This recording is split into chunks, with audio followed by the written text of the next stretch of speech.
I heard a lot of people talk shit about this card, but it's not that bad. I feel like people are overly judgmental of the UFC when they have the chance, you know what I mean? But like obviously this is International Fight Week, so people expect a lot out of these cards, but I guess it's a regular pay-per-view. I mean, the main card is great. I mean, a bunch of great fight, recognizable name as well. So I don't know why people complain so much. I mean, the early prelims headliner is Jack Hermanson and Gregory Rodriguez. That's a great fight as well.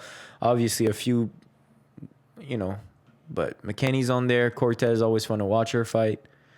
Nico Price. I mean, there's a few recognizable guys that you see here, and obviously the main card is stacked. So, yeah, I feel like there's reasons to complain sometimes, but I don't feel like this card is worthy enough to complain about. It's a decent enough card, and it's better than most pay-per-views we've had recently. So let's start with the first fight of the main card, because fuck no, I'm not doing the entire prediction video. I wouldn't even know. I barely even know who Felipe Lima is, to be fair. Peyton Talbott, obviously the UFC was trying to like push him down our throat in the past few years. Obviously, fair enough. He had a great run, had a great fast knockout as well. So a lot of people started to tune into Peyton Talbott. His last fight was tough. He got ragdolled by Barcelos, I think. I mean, it's going to be interesting to see how he comes back from that, because obviously a young fighter, a young prospect, taking his first loss, you have to like wonder how he's able to come back from it, mentally, physically. It's always tough maybe to, obviously the guy was also undefeated. So, first professional loss, it's going to be interesting to see how he comes back from it. But I think he's going to do well against Felipe Lima, because from what I saw, Lima is not a super powerful guy. He has, I think, 14 victories, only 4 KO, TKO. So he's not going to be a KO, TKO threat. And also, I mean, he's a young prospect as well. I think he's 27 years old. And I'm not sure. I'm not sure about his fighting style, to be fair, but I will presume that he's not going to try to primarily grapple and wrestle in this fight like Barcelos did. And if you don't try to grapple or wrestle Peyton Talbott, I think his Peyton's striking is great. He's very, very powerful as well. His boxing is very crispy. And so, yeah, if you hang around on the feet for too long with Talbott, it's a very, very dangerous game. And I think Felipe Lima is going to try to strike for a bit too long. And I think Talbott's going to catch him. So I'm going to go with Peyton Talbott here by TKO, maybe late first round or something like that. But I wanted to say this. I feel like Peyton Talbott, I don't know if I'm crazy, guys, but he reminds me a little bit of Adrian Yanez. Like, not even just their style of fighting, because they do have a similar style of fighting, like mostly boxers, strikers, but also even their rise. Like I remember Adrian Yanez having like 3 or 4 incredible fights and great knockouts, and he was on the rise as well. And then getting like, I think he got fraud checked by Rob Font. I mean, it wasn't exactly the same, but I feel like they kind of remind me of, they're kind of similar in their path and their style. So anyways, Adrian Yanez was one of my favorite fighters, still is. Hopefully he still makes an impact on the bantamweight division going forward. But yeah, for this fight, I'm going to go with Peyton Talbott, and I'm going to take him by TKO in the first round, late first round probably. Beneil Dariush, oopsies, I clicked on the wrong button right here. Beneil Dariush versus Renato Moicano. Now, I just finished watching the press conference, which the prediction video, I can post them anytime during the week, but I feel like it's always fun to have like the outcome of the press conference and what they say, their face off. It always adds a little bit more to say during the prediction videos, because I feel like Moicano seemed agitated. I don't want to say agitated, but like he was in form, you know what I mean? Like he was screaming on the mic today. He was like yapping about some big Bitcoin and like still like money, and that Beneil Dariush wasn't on Islam's level. So he seems motivated. He seems like he really wants this win. I mean, he always does, but when you see him like motivated like this, you kind of like you're happy for to root for a guy like that, and you're also like, okay, this guy wants it just as much as like the guy that are putting parlays on Moicano, you know what I mean? So, and I do believe that Dariush is past his prime. He's had 2 pretty bad losses recently to Oliveira and Tsarukyan. Tsarukyan was a very bad loss. Like I think that was a minute knockout or something like that. And I don't know if Dariush's chin is where it needs to be. Obviously, Moicano is not super powerful. So it's going to be interesting to see. And I'm going to probably really enjoy the grappling exchanges between these two. But I think this is tough because Dariush's grappling is really good. Dariush's grappling is really, really good, and he was prepping for Islam Makhachev. But yeah, I'm going to stick to this one. I don't want to overthink this too much because I always do this during the prediction video where I think about things too much. But yeah, I'm going to go with instinct here, and I'm going to pick Moicano by ground and pound finish, TKO, in the second round. Let's move on. It's just time for Beneil, right? Beneil, yeah. You can't get a win in the big 2025. If Beneil is like back top 5, we're like, bro, this guy can't get away. All right, Royval versus Joshua Van. Joshua Van is on fire. He fought a few weeks ago. Royval is just like that guy that also just doesn't want to go away. He's so good, and people aren't putting, I swear to God, people aren't putting enough respect on Royval's name. The way he fights, he's not the most technical, but he's like, he reminds me of Merab a little bit of flyweight. He just never stops moving. His cardio is insane. I swear to God, his cardio is insane. I remember watching that fight against Pantoja, that rematch, even against Moreno. He just never stops moving. He's always moving, always dodging. Like, his technique isn't the best, but I mean, just the cardio aspect of things makes his fight always so interesting. But for his opponent, he's just a headache to deal with because he just never stops. He has a great chin. He can take a punch. I swear to God, Moreno hit him with at least 20 overhand, and he never got dropped. Same thing with Pantoja as well. He gets hit, but always keeps moving, and he's amazing in scrambles. His jiu-jitsu is great. He can catch you with pretty much anything that he wants. He's very, very fast and tricky on the ground. And like, he's long. He's 5'9". So for the flyweight division, it's just a headache to deal with. You know what I mean? He's probably one of the tallest flyweights on the roster. So Royval has always been a problem at flyweight. Never been good enough to become champion, but he's still like up there, and he's been there for a while. So it's going to be a tough matchup for Joshua Van. I know Joshua is the powerful guy, and he's hot right now, but Royval has done this before. Stop hype train. He did it in that last fight against the Japanese guy. What's his name? Tatsuo Taira, I think his name is Tatsuo Taira. It's gonna be tough, but I'm actually gonna go with Brendan Royval here. I think Royval is really good, and I don't see him getting knocked out. I just don't.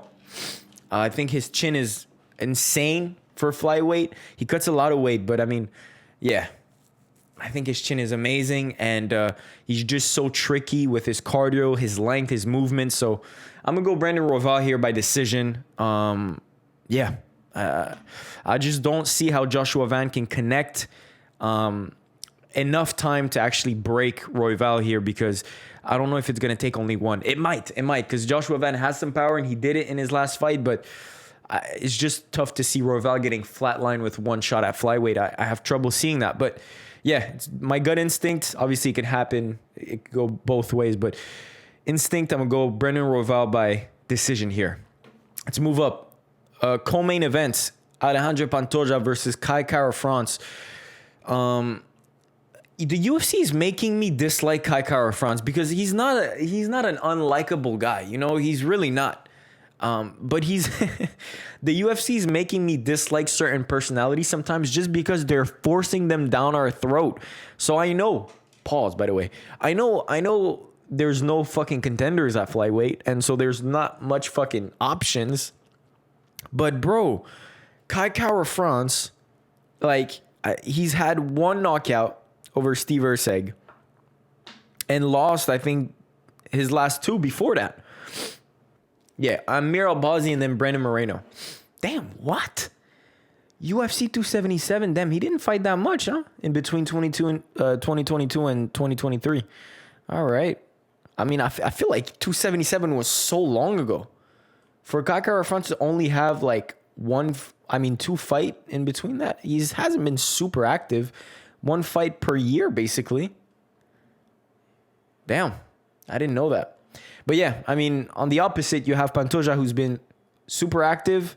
He's been defending, fighting everyone the UFC's putting in front of them.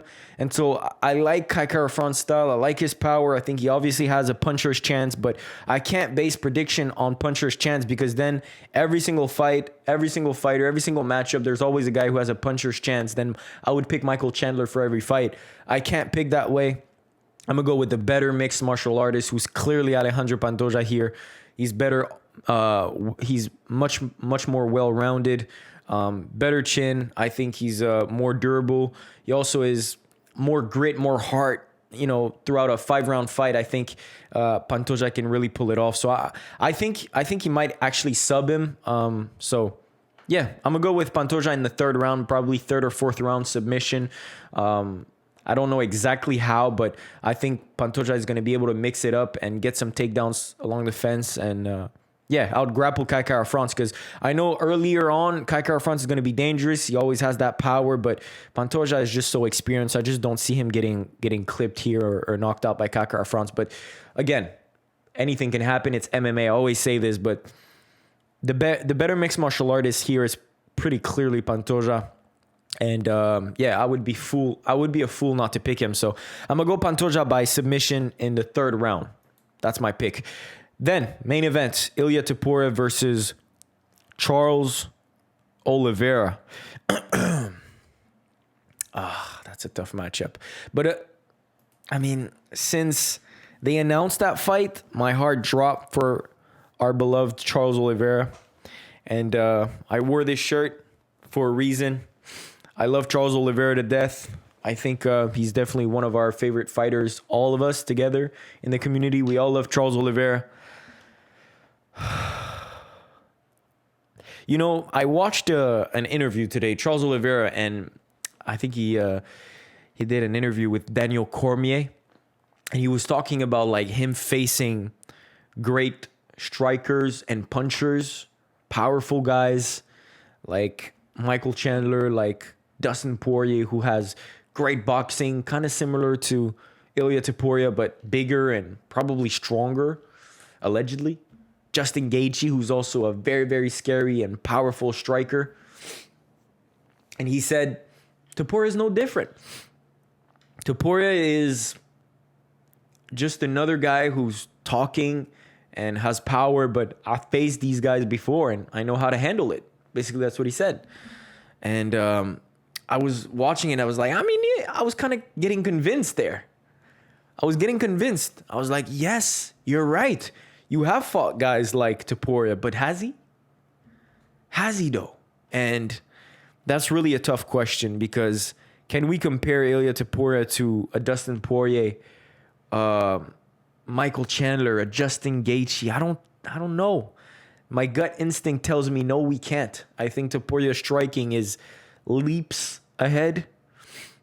I think his timing is leaps ahead. I think his footwork is leaps ahead. I think his power is leaps ahead. But again, we've only seen him, or I guess in the big matchups, at 145. He's been at 155 before, but not against the big names. So we've seen him only at a lower weight classes where the power doesn't translate exactly the same. But against a guy like Charles Oliveira, who does get hit, who doesn't move his head much, who does get knocked down often, I'm like, you're telling me Topuria is going to touch your chin and you're going to have to get up and try again? It's just a very, very difficult matchup against a guy like Topuria, who's just so clean, who's very defensive as well, defensively sound. And when he lands, I mean, he lands bombs. So, yeah, I wanted to find a way to kind of like give reason behind a Charles Oliveira win here. And obviously, the fact that he's faced big guys, I think that's one of his only attributes here. The fact that he's faced bigger guys than Topuria has. The fact that he himself is a bigger guy than Topuria, right? 5'10", longer reach, that can help him. But Charles Oliveira is the type of guy that just walks forward, right? He's not Max Holloway who's going to dance around. Topuria said it best, you know, they're both probably going to clash in the middle. And in that type of fight, I just tend to favor Topuria much more. Now, I don't know if he gets the job done. Probably. Probably. God damn. I don't know. I really don't know, because Charles Oliveira's last few fights, he hasn't been like the Justin Gaethje style of fighter where he just literally walks forward. I mean, he's moved around a little bit more. I said this in the deeper dive. He's been a bit more cautious. So I guess it just depends on which style of Charles Oliveira is going to come in on fight night, because if he is cautious, he might buy himself some time.